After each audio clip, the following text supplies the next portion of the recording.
kal fadhigii sagaalaad ee gulaha fulinta deegaanka Soomaalida ee sanad miisaaniyeedka 2014 oo ka qabsoomay madaxtooyada deegaanka ayaa lagaga wada hadlay laguna ansixiyay saddex qorshe oo kala ah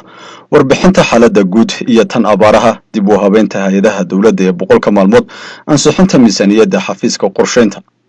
madaxweynaha dawladda deegaanka Soomaalida mudane Mustafa Maxamed Umar oo ka hadlay xaaladda guud ee dalka ayaa sheegay in toddobaadyadii u dambeeyay la jabiyay argagixisada TPLF lagana gacan sareeyay goobaha dagaalka kadib markii moraalka iyo xeeladaha dagaal ee ciidanka dalka wax laga bedelay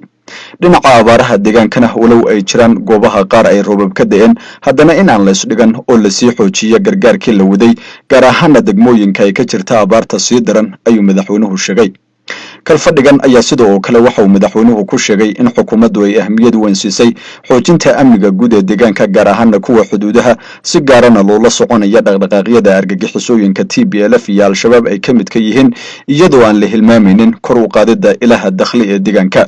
kulankan ayaa sidoo kale la iskula qaatay in dib u habeyn degdeg ah lagu sameeyo xafiisyada dawladda boqolka maalmood ee soo socda gaar ahaan dhinacyada adeega bulshada goobta shaqada iyo guud ahaanba gedi socodka xafiisyada dawladda ugu dambeyn xafiiska qorsheynta ee dawladda deegaanka Soomaalida oo dhawaan ay gulaha fulinta deegaanku ansixiyeen ayaa maanta loo ansixiyay adduun lacageed oo dhan 45 milyan oo bir oo ku hawlgali doona